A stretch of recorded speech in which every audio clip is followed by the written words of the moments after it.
Hey, welcome. It's Johnny King. I'm here on the show, The Johnny King Show, and thank you again for tuning in for another amazing episode. And I'm here with my wonderful friend, and I should say it's Cleo. Yeah. Right. Cleo Stiller. But people say Chloe, don't they? Are they dyslexic? Chloe. Yeah, Cleo. so I've been conditioned, if I hear Chloe anywhere, I will answer to that. Also Zoe. Zoe, yeah. Yeah. See, when I was growing up, though, I got used to being called the dog's name, just because my mom would get to the dog's name before she got to mine, because there's so many of us kids that...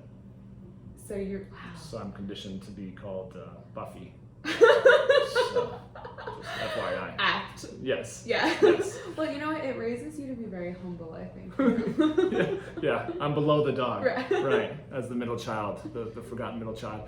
But thank you guys for tuning in. Chloe and I connected, and she has, if you're watching the video, this awesome book called Modern Manhood. And the tagline is Conversations about the Complicated World of Being a Good Man Today. Yeah. Which is pretty awesome. So we had coffee the other day, and we started getting into this, and I was like, man, if I could have just bottled that up and put it on the podcast, that would have been perfect. So I'm hoping that we can touch some greatness there in this. But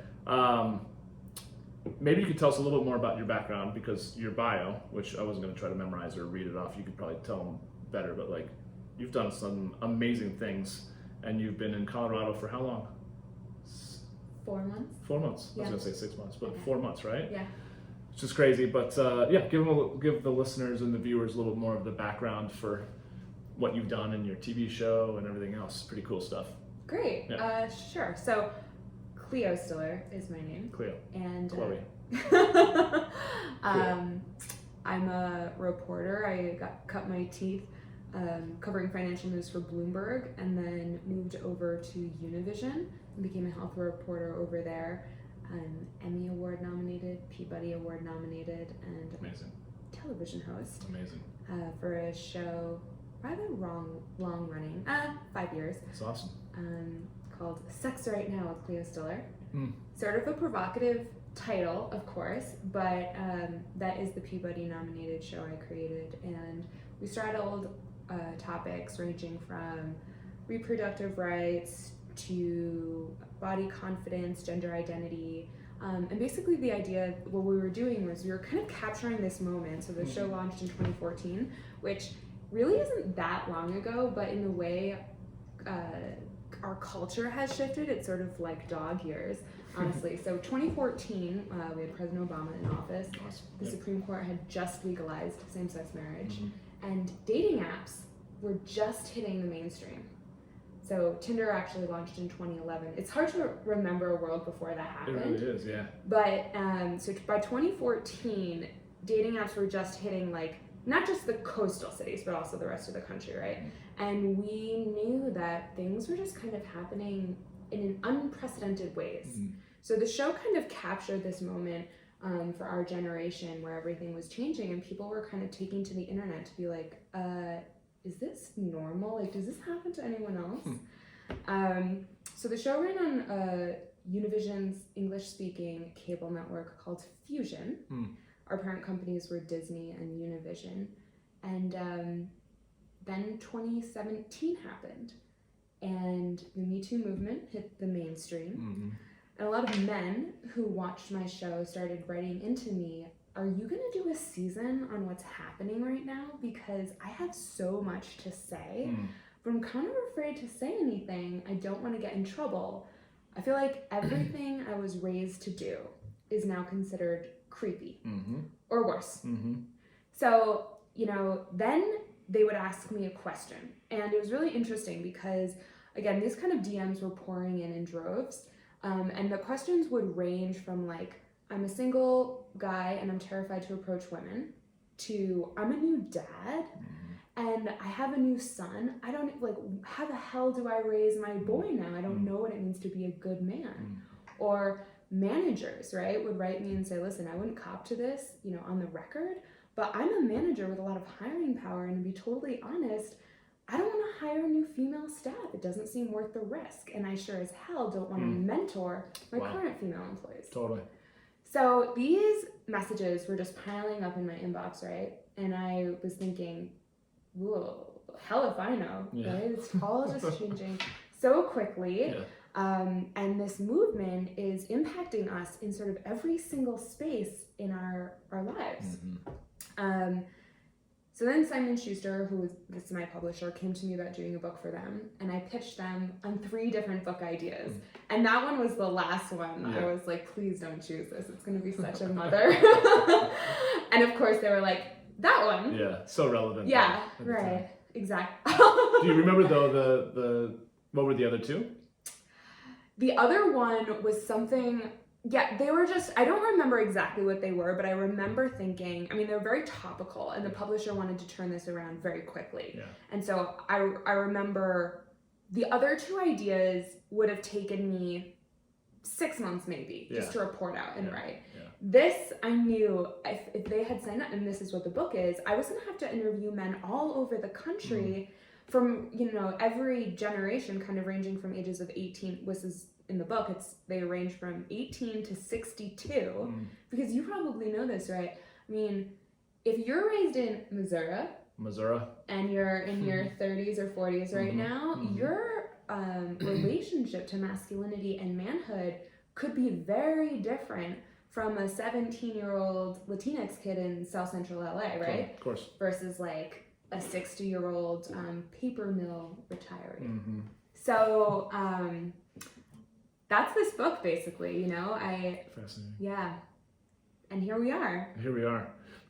Really, really fascinating. And so this was around the time of the Me Too movement that it came out last year. So it came out November? 6 months ago. 6 months ago. In November. Right, but you started it around the time that was the Me Too movement was very relevant in the... Yeah, so I started reporting in 2019. I mean, this is a really fast turnaround. So basically, Me Too came around, I mean, 2017 is when the Me Too movement first hit mainstream, and I think at that point it was very much, wow, look what these really powerful, wealthy men did to women in Hollywood. But as the year continued to spiral out and into 2018, that's when everyday men and women were kind of like, this is actually impacting me in ways I hadn't expected. So that was in 2018. I jumped on this project in 2019. And here we are. Yeah, here we are. That's amazing. For a book that sounds like you said, the breadth of things that you could get into and the amount of conversations and interviews that you had to have, that's a lot of work to do. Yeah, I have spoken to a lot of men. I really did. But kind of the silver lining of this, and people have asked me, highlights, like what have you learned the most, right? Coming from reporting on women's health for nearly a decade, I can say that one of the silver linings about what's happening right now is that people who were previously just not interested in discussing power dynamics, masculinity, those folks are at the table now. I mean, you know this because this is the work you're doing, but it's almost I wouldn't say it's in fashion quite yet, but more and more men are interested in being the best man that they can possibly be and showing up in the best ways that they can for their family and their community, in ways that I think is previously unprecedented, or I haven't seen. Yeah, well, and I liken it to when 10 years ago when I finally started to change the trajectory of my life. It was scarier for me to think about remaining the same than it was to move forward, where I feel like, and that's usually what provokes change, right? And so I think it's one of those things where men probably have now over the last several years starting to realize you're either going to be left behind, which is probably so much more painful than it is to actually evolve and to face the wound. Right, to go with it, right? Yeah. So that's pretty cool. Really, really fascinating. So what do you feel like has been, I feel like we as human beings are designed to notice patterns. Yeah. Sure. And so you're talking to so many men, right? And similarly too, before I started getting into this men's stuff a year and a half ago, I was also doing women's health, if you will. Sure. Physical, emotional, mental health to a limited amount, and being totally green in that area too, I came in feeling like, what do I know about women's health, or being a middle-aged or postmenopausal woman with kids and having always been overweight and like, why? But I felt that desire at least to go in and to serve. Yeah. And did you feel any of that too coming into this, being like, I mean, you had your TV show, you had a lot of men interact. Did you feel confident coming into it at that point because of the work that you had done, or were you also kind of like, this is a big project? So I did know, I was like, this is a big risk, because I anticipated getting it from both sides, to be honest. Yeah. I knew that a lot of women writers and feminist writers who I am close with in my personal life and who know me very well professionally might, without reading this book, might look at it and say, are you taking a side on this? And I knew men who did not know my work would also be like, and this has happened a lot, of course, be like, excuse me, what is a woman doing writing a book called Modern Manhood? So I anticipated that from both sides. And I think that's fine. That is like, I knew going into that would happen, and that did not deter me, because what I knew is that professionally, I had been invited to speak at a lot of Me Too events, and at these events, people were sharing really important stories and ideas about where we as a society could go from here, how to kind of level up in so many ways. And then folks would kind of look around the room and be like, where are the men? There are no men. Men don't care. Men don't care about this. And I knew men do care, because they're piling up in droves in my inboxes, and all of them were kind of saying, listen, you're not the only one I'm asking about this. Like, my buddies and I, we've got a group text where we're kind of debating all this stuff. It just kind of is happening that the conversations are siloed, right? Women talking to women, and survivors talking to survivors, men just talking to themselves. And not. So I wanted to get in the mix, and I'm a good person to do it because I come from a journalist background. So this book is not what Cleo Stiller thinks men should be in this century. This book is about what men are doing to show up to be better. And they're sharing stories. So this is kind of the crazy thing, right? Once it kind of got out on social channels that I was working on this book, men started coming to me in droves to be like, I heard you're writing a book like this. Do I have a story for you? Right? Guys wanted to get this stuff off their chest. And this is like stories about, this is how I lost my job and I never saw it coming. And hello, that is effed up. What the F? Guys telling me stories of redemption, sort of like, you know, this is during the Kavanaugh trial. I had one guy tell me that he kind of watched what had happened with the Kavanaugh hearing unfolding, and listening to what Kavanaugh had done and how it had impacted some women, he thought about his own undergraduate time. They had both gone to Yale, and so that was particularly poignant for him, but he thought about how he was 99% sure he had never done anything to hurt a woman, but he wasn't entirely sure. That 1% he couldn't say, because he had been very depressed in undergrad and he had been isolated, and so he drank a lot to work through those feelings. And there was a particular woman who he only hooked up with when he was pretty much blackout drunk. And again, this wasn't about assault. This was just, did I treat her well? Did I treat her as good as I could have? Right? Who doesn't have that story, right? Yeah, kind of. Who doesn't? Yeah. So while, you know, I mean, and that would have probably been like, you know, I think he said like 15 years prior, but he's watching what was happening in real time in our country, and he thought of her, and he took a risk, and they were Facebook friends, but they hadn't spoken, you know, in years, and he messaged her, and he was like, listen, I don't know if I should say anything or not, but I'm just letting you know that I'm watching what's happening right now, and I thought of you, and if I ever did anything that made you feel less than, I'm so sorry.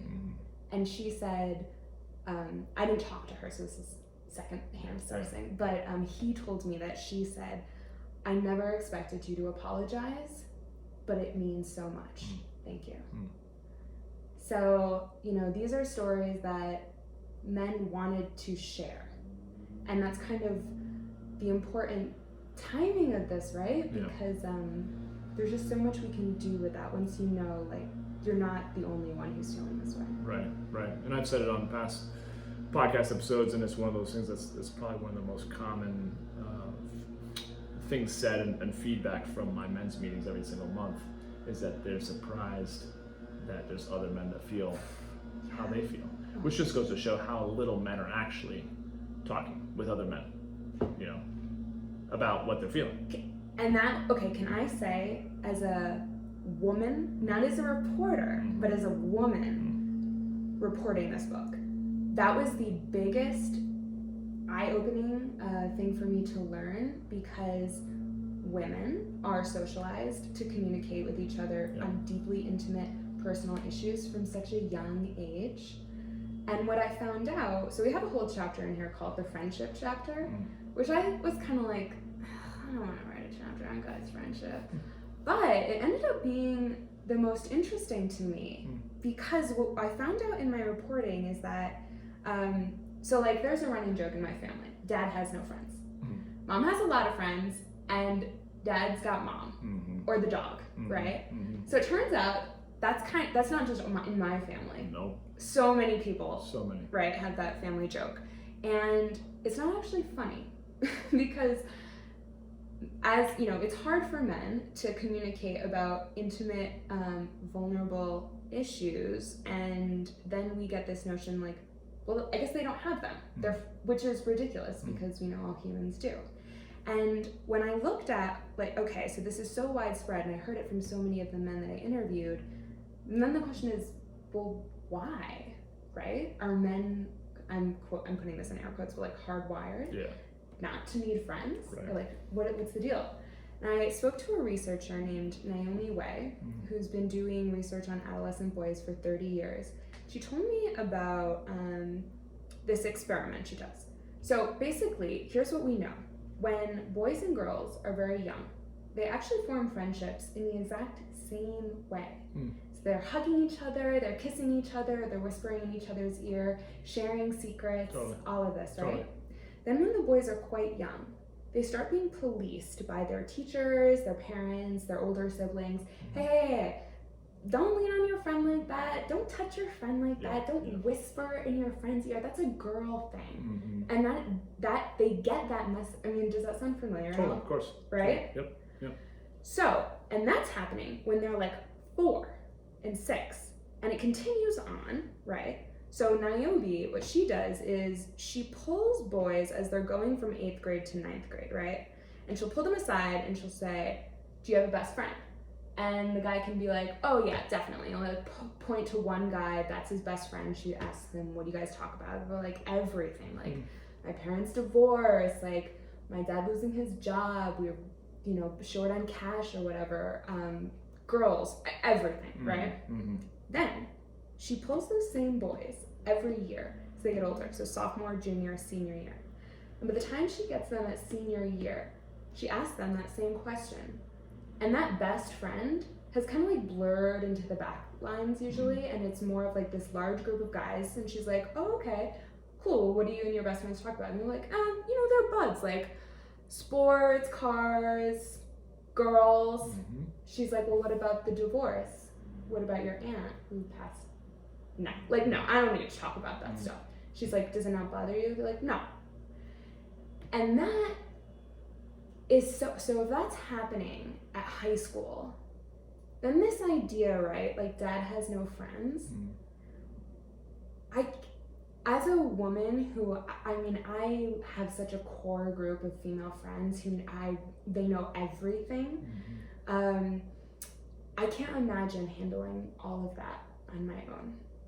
And, it's not just men who police other men. Women also rail on men for looking to connect emotionally. So there's just so much work to be done there. And I was shocked. Frankly, I had no idea. Yeah. I'm not so much shocked, although, I think we see the repercussions of that solitude in how many men that I talk to. And I've gone through it in waves as well, of just so much loneliness. I mean, gosh, women can feel the same thing. They can Absolutely. be married and have 5 kids and feel they're the loneliest person in the room, right? Absolutely. Because no one really understands them or validates or feels them, and men, I think, feel the same way in many different regards. And so it gets me thinking about how just probably, I guess maybe 2 years ago, I don't know the exact date, but I was over in India, and I was surprised, especially when I was in Mumbai, of all places. Yeah. Right. And I was just looking around, and there were men holding hands and putting their arms around each other and hugging each other all over the place. And I was like, what is going on? Not so much as like, what are they doing? As in just like, this is so not the US. It's so, right. So I have 2 really, really, really good friends that I talk to almost on a daily basis who are both of Indian descent. Yes. I was like, Sham, Al-Karim, what's up with this? Like, are they gay? They don't seem like they're gay, but Right. they're awfully, maybe they've got, their love language of physical touch through the roof. They're very touchy-feely. City. He's like, no, that's just culturally, there's not a whole lot of shame around, men being, they're not kissing, right? Right. But they're not being that type of intimate affection, but they're just showing physical affection, which is so interesting because I have such a high need for physical affection because my mom was very affectionate. I think all my siblings were all that way, but I cannot, other than like hugs to buddies, like in terms of being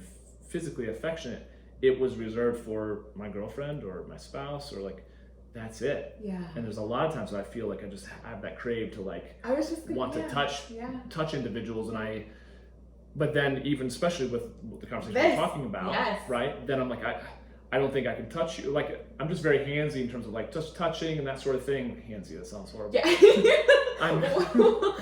You get my point, right?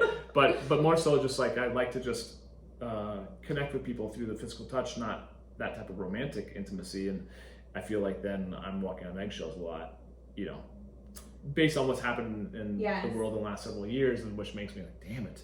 And so I think it just gives me a lot of, I pull myself back a lot. Yeah. Well, and also I'm like men, like, I know, like if you went, people who are just listening to this can't see it, but like say I reach out to like just touch your shoulder or something. Right. I'm guessing if I were a dude, that might be like, that's unusual, right? Yeah, on the shoulder, yes. Yeah. You're like, there's your different radars come up. Yeah.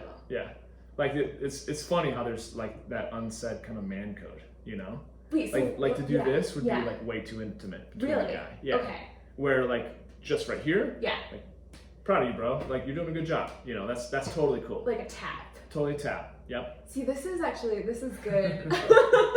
This is good education. Yeah. I will say, even as a woman, for example, I'm new to Denver, and I'm making new female friends, and they ask me, do you do hugs? Like, do you want to hug? Yeah. So that, I don't know if that's a new thing, but that's something that happens as well. Well, there's also that for me, it's like I meet guys all the time, and it's it's a handshake or whatever. Yeah, but then once you get to a certain level, there's always hugs. There's always hugs. There's always hugs between men. Absolutely. How nice. Oh, absolutely. And so I feel like there's that, and then I see guys that are coming into my men's meetings who know each other really well, and there's long hugs, So there's like, you can see that there's that desire to embrace, but then there's always like deep hug, and then it's another like push back and like pat each other. It's like, not gay, not homosexual. Yeah. And I used to, you hear that a lot now. I think I just was talking to someone where, especially with boys, there's that. Maybe we were talking about that. I'm listening to the audiobook, Boys and Sex. Boys and Sex, right? And it's like, oh, but no homo. It's like a hashtag no homo. I know. Right? Yeah. And I think that's just where it's all masculinity and sexuality, all of it's just kind of very perverted in the sense of like, we don't know what it is to be a boy, to be a teenager, to be a man. Like, that's why I feel like this is such a relevant conversation. So I'm opening this page of this, it's like in the beginning of the book, and interesting. So I've been talking a lot about gender and power for years, as I mentioned, but for men who I interviewed, or who read the book and then reached out to me after reading it. This concept was very enlightening for them. So back in the 70s, there was a men's group in Oakland that created this idea called the man box, and it's since been updated to be a little bit more relevant to our times by an organization called A Call to Men. The guy's name, one of the co-founders, is named Tony Porter, and he's the real deal. He works with the NFL, the NBA, Yep. National Baseball League, hockey, NHL, all of. the major. I wish I just knew the acronyms. It'd be so much cooler. But anyway, so he works with all of them. Yeah. So he's working with very high-powered men in a very male-dominated setting, and he kind of updated this box. So here's the idea that masculinity is this, and you better fit in this box or you get cast out of society. Yep. Do not cry openly or express emotions, with the exception of anger. Do not express weakness or fear. Demonstrate power and control, especially over women. Aggression and dominance. Be a protector. Do not be like a woman. Be heterosexual / don't be like a gay man. Be tough, athletic, strength, courage. And what's so interesting to me is that when I interviewed men for this book, I kind of assumed that younger men would be more progressive and older men would be more conservative or traditional. Sure. Just because of age. But as it turned out, it didn't fall across age lines like that. And the reason why is because the fact that you might not fit in that box, that's timeless. That box, like whether you were born in 2000, the 80s, 70s, or 50s, that box has been there. And if you didn't fit in it, you felt that. Yep. So I do think, about the hugging and it's okay if it's like quote unquote not gay. One thing that was really interesting for me is when I interviewed gay men and trans folks for this book, they kind of, I would ask them questions that are coming up for like straight dudes during this time. And they would be like, we have been trying to figure these questions out since we were born. So this is not new for us. All these gender issues and how do you do this and what does it mean to be a good man, quote unquote. When you're gay, you didn't fit in that box. You already had to figure that out. And they had this kind of learned knowledge that straight people who fit in the box a little bit more easily, we're just kind of thinking, can we do it better? Like, is this how we want to live our lives? Do you know what I mean? Totally. And it makes me think that, so much of what's going on right now with Black Lives Matters, and I've talked to so many of my white friends who feel like, again, they're walking on eggshells. In the same way that men kind of felt like they were walking on eggshells after the Me Too movement, and it was kind of like, I guess there was an overwhelming silence from men. It's like, hello guys. And it's funny because I think in, it's either yesterday or tomorrow's podcast, I actually refer to the moment when I ended up going through my divorce. I was at the courtroom with my ex-spouse, and it was, again, so fascinating. I won't tell the whole story again, but it was just me and the other man in the room was the judge. There was about 40 different women in there who were all waiting in line with their little tickets to legally dissolve their marriage. And my feeling was like, where's all the men? Do they, I'm here because it wasn't necessarily my desire to get divorced at the time, but I was like, well, I went into it with her, I'll be with her to the end. That's my vow, right? So, but then where's all the other guys? And my thought was like, part of it was like, I guess I don't fully understand because I know men care. Yeah. But at what point do they just throw up their hands and they give up and they're like, I'm out? And they just don't show up anymore. Oh my gosh. Well, wait, so one can file for divorce and the other the spouse doesn't have to be present? Correct. And you were the only man who showed up, whoa. Yeah.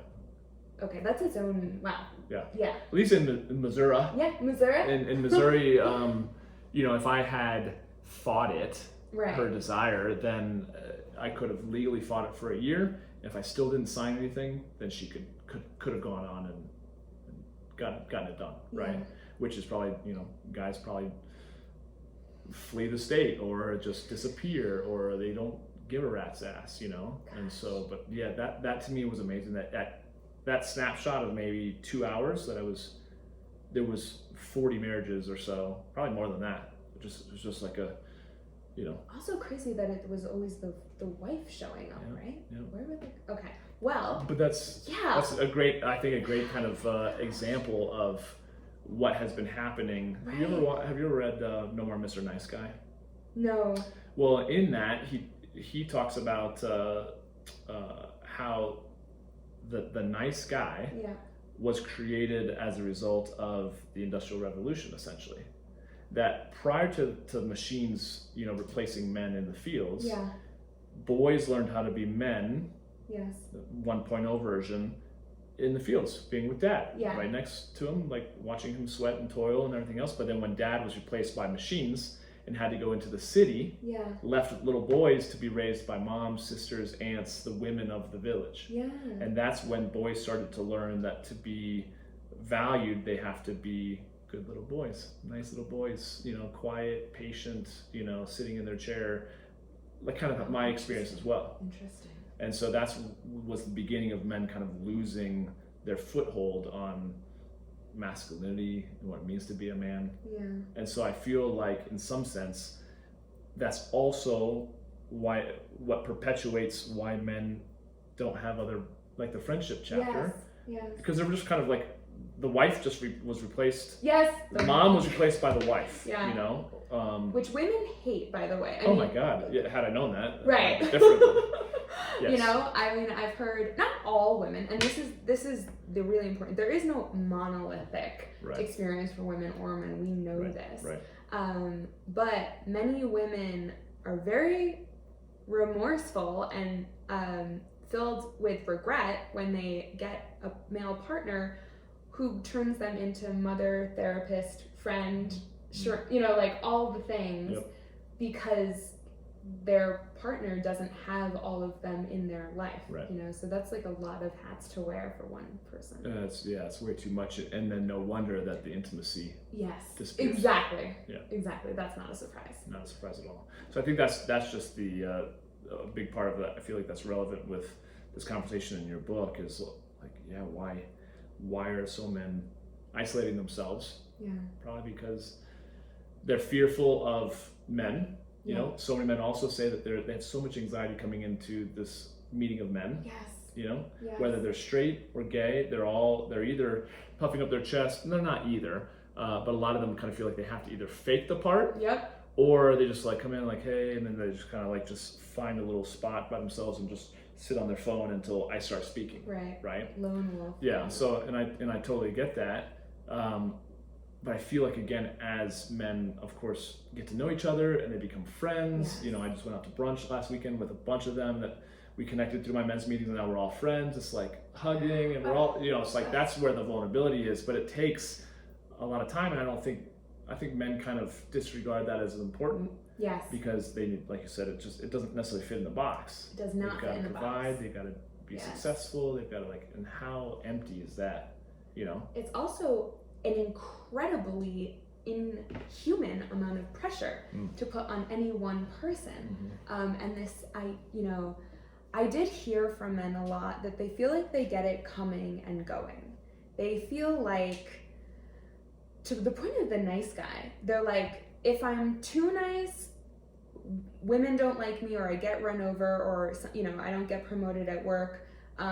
If I'm a jerk, then I get dinged as a jerk, but jerks succeed. So, and they feel like they just get it coming or going, and they talk to, they're like, I'm not going to say anything, I'm not going to do anything, and just let me know when it's all over, right?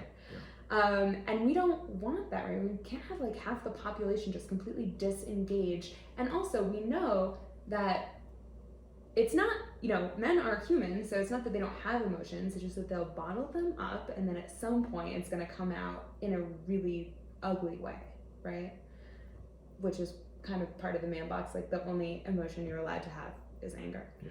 So what I recommended to men who read my book, like this is the core message of the book, although you should pick it up if you want to. It's very funny. Of course, absolutely. And enlightening. Yeah. Is that you can get really hung up these days on being like, what does a good man do? What does a good woman do? Right? Like I heard this over and over again. Like, I don't even know if I'm supposed to hold the door for the person coming behind me anymore.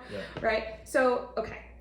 Worry less about what a good man does, right? Worry less about like if you're supposed to hold the door open for not or for women or whatever. Hold the door open for the person coming behind you because that's the right thing to do. Right. Get really clear on like what kind of person do you want to be, okay?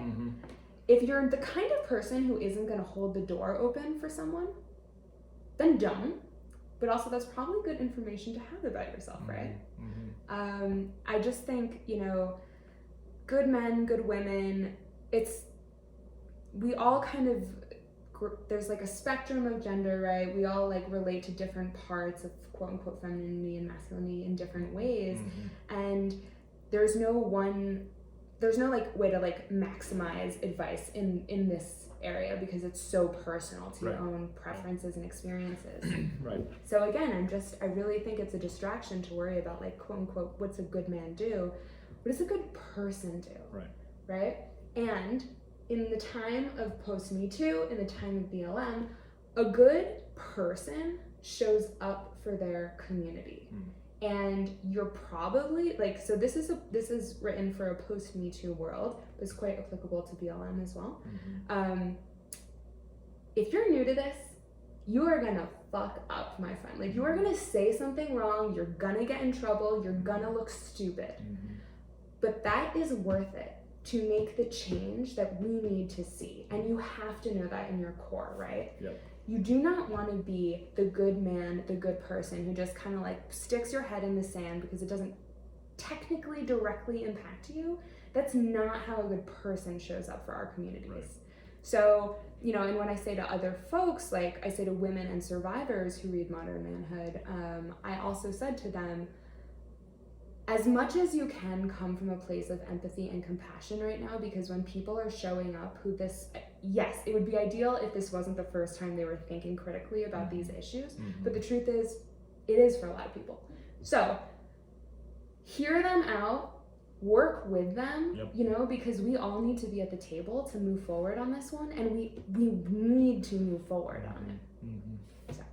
I completely agree, and I feel like just hearing you say that makes me think through as I've gone about just like the last decade of redefining what it means for me to be a man. I kind of felt like I had an empty or a clean slate to some degree. The things that weren't healthy were things that I got from movies and growing up with superheroes and some of that where the pendulum swung far to the other side. But that is also a big part of my message too, which is like at some point, like especially me speaking more and more about these type of topics, I get a lot more people disagreeing. Yes. And I'm like, yes. That's okay. Yes. But I feel like the only reason why I'm now having this conversation is that over the course of this last 10 years, but primarily, let's say in the last year and a half, that I finally said, you know what, this is the scariest thing that I feel like I'm being called in to do, but I have to do it, is because I'm at the point where I'm confident enough in my own self-worth that like, you know what, you can say stuff and we can just disagree. It's just your opinion, but I'm not going to lose sleep over it. Yes. Right? Oh my gosh. Okay. One of the questions that I thought was so basic, I could not believe we were still having this conversation in 2020, it came up over and over again for the dating chapter. Am I supposed to pay for dates or not? Like, how long has this question been around? Why are we still talking about this? Right. But some guys this came up over and over again, right? So guys are like, with some women, if I don't offer to pay, she thinks I'm, like a schlub and like she's not going to go out with me again. Then I'll go on a date with a completely different woman and then I offer to pay and then she's offended because she thinks I don't think that women should be independent. So what? So this core advice can be extrapolated to everything that you and I are talking about right now, which is, do you want to pay? Like, Did you think about that? Like, how do you want to show up? Correct. Some guys like to pay because it makes them feel good to treat. Mm-hmm. And if that's how you feel, then do that. Mm-hmm. Because, and say it, also communicate it, because we have this weird thing where it's like, you have to read my mind and I have to read yours. Right. But, you know, say, listen, I would love to pay for this date. It makes me feel good to treat other people. Does that work for you? That makes it really clear what you like to do. And if she doesn't like that, she's probably not a good fit for you. Like, newsflash, right? Yeah. And that can be very an empowering. Getting clear on what you want to do, what's important to you, is something we take for granted and we don't do. But if you've decided, I'm going to prioritize being a good person this year in ways that have previously completely gone over my head and I haven't seen, this is important to me, then you start kind of checking the motivations for your everyday behavior in ways you've never done before. And then all of a sudden, you're more confident to show up in spaces that might feel weird or whatever, because you're really clear, this is why I'm doing this, you know? And you might fuck up and someone might be like, you're a jerk. And someone will probably comment on this podcast about something you and I have said here, right? Sure. For sure. Totally fine. For sure. But we're going to show up anyway. Yep. Right? Yep. And I think the thing that ultimately, what for me it boils down to is like, to have men be asking those questions. Yeah. Should I pay? Should I open the door? Should I not? Like, like, stop being so passive. Yeah. You're giving your power away with that question. And my mind even goes to like, let's just rewind the clock to 2,000 years ago, right? And it'd be like a man standing there with a spear looking at like a herd of zebras going by or something, right? And then he's just like looking over his shoulder, talking like, which one should I get? Like, should I get this one or should I get that one? Asking the other men or the women, like, I don't know, like, should I do it? Should I not? And they're just be like, just do it. Yeah, do the thing. Well, which one do you want to do? Yeah. Do it. Do the thing. Just do the thing, right? And I think that's what it is for me. Is like, man, at the end of the day, you know, that's where the courage has to come in to be willing to risk. Yeah. Right. Otherwise, that is the. And in my book, I would talk about like part of the headline is like supporting men and getting their power, right? And some individuals say like, oh, that power word triggers me. I'm like, it's just about not giving your power away. Yeah. It's like retaining your power, not about your power being inflicted upon others or over others. No, it's just about you holding on to your own personal power and being in a place where, you know, maybe you dislike or disagree with something I said. Cool, but I'm not gonna like sweat it. I'm not gonna, you know, there's a part of taking responsibility and owning up to our mistakes or saying things that might be dumb. There's another part of saying, you know what, like, that's just my opinion. You're entitled to yours, I'm entitled to mine, and then moving on, right? And that is a big part of, I feel like, just the confidence that men and women in general, that's great advice for anybody. Right? Self-assurance. Yeah. But I just want to just caveat that. Assurance that comes after careful self-reflection. Because if you're just self-assured, but you haven't done the reflection first, right, then you're a jerk. Correct. But once you've done that and you are quite clear, you know, and as I recommend the particular, you know, for men who were raised not to listen or ask questions, listen and ask questions, let that inform your opinion, and then get clear on it. Yeah. But yeah, I mean, it's just so interesting. Like on the I can tell, you know, men that you are working with, I wonder, they're probably the guys that I talk to who are just like, I feel like when I am too nice, I get run over. And I hate hearing that. It like, you know, they'll say like with women, with etc. And it breaks my heart because sensitivity, vulnerability, empathy are just such undervalued qualities in our society, and they really are so valuable. So anyway, I also recommend, if guys are feeling like those are qualities that they have in spades and they're not being valued, that they're not in the circles that they should be. Correct. Yeah. I completely agree. And I think that's the healthy part of being in a brotherhood where you can openly talk amongst men, because it's no different than going into the gym and getting physically fit. This is talking about being, emotionally, intellectually fit, so that you can actually have the words to articulate how you're feeling. Because even to your point, like to be able to sit in front of someone and be like, hey, I'd like to offer to pay because of this and this, kind of to your example, my mind goes to like, there's so many men that couldn't even begin to articulate that. I know. Because 10 years ago, she would be asking me like, how are you feeling? How's your day? And I was like, I didn't even have vocabulary, not because I was an idiot, but just because it's like bringing someone in to work out for the first time and expecting them to keep up with you because you've been working out for 20 years. Right. And I feel like that's a lot of times when I look at a woman who's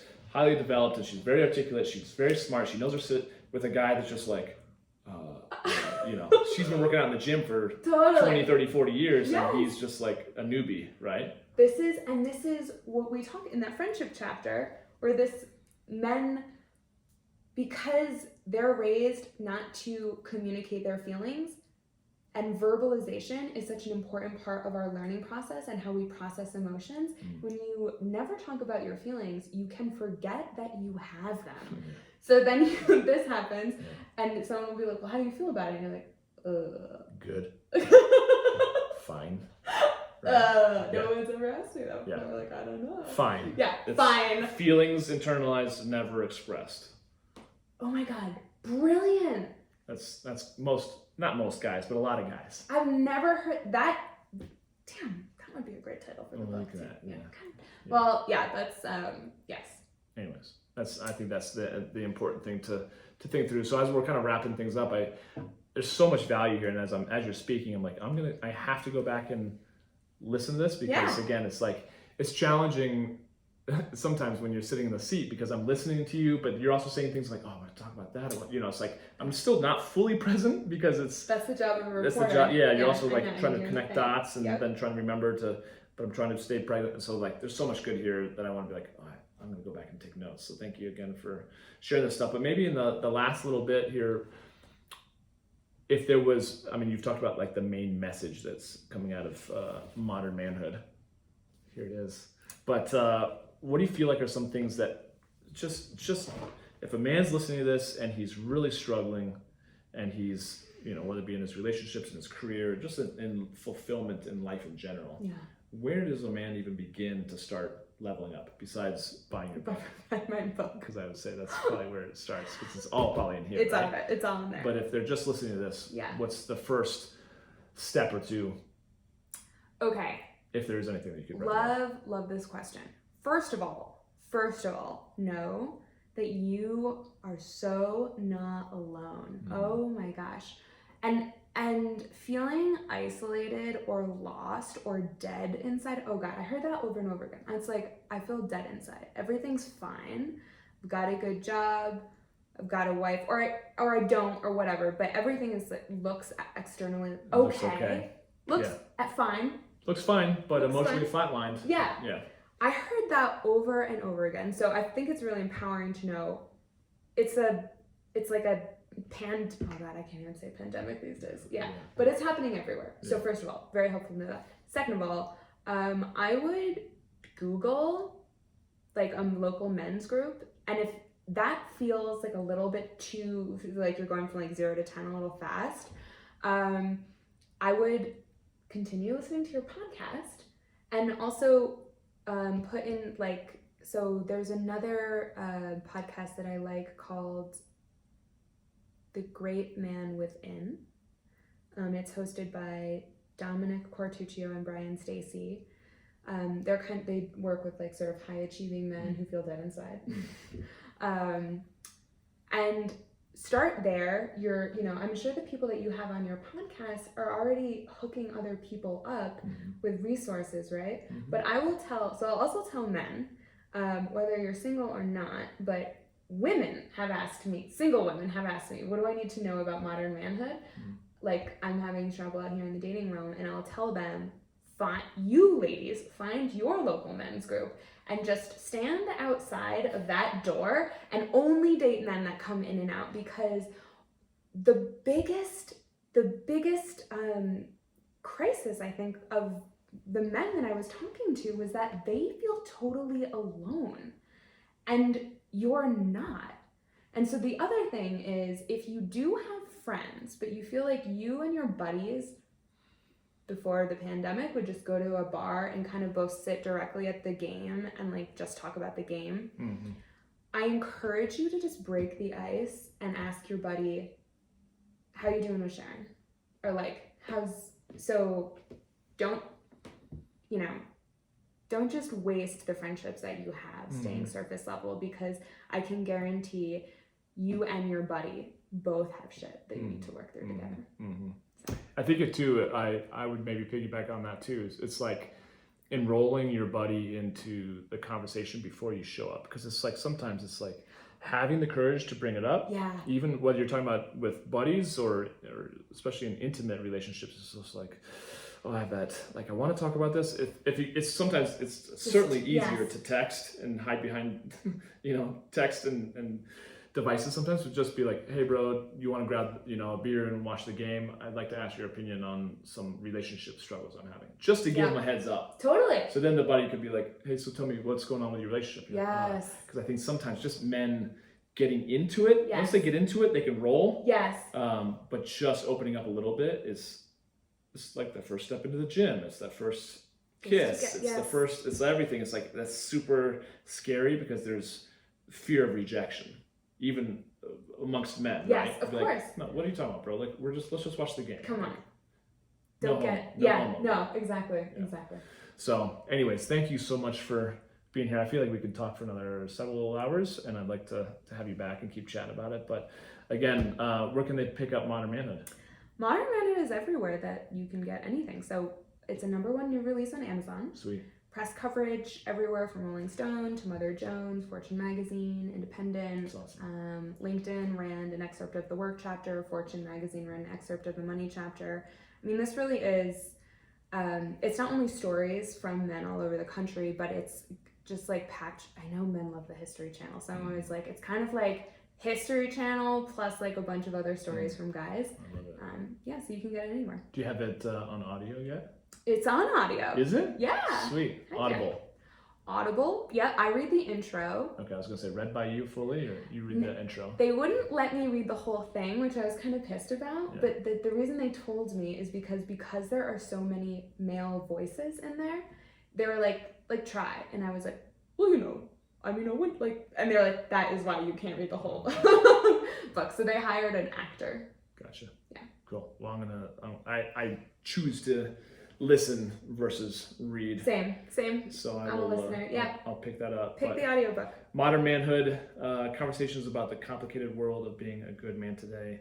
Cleo Stiller, thank you so much for being here. This is awesome. Thanks for having me. Yeah. All right, you guys, tune into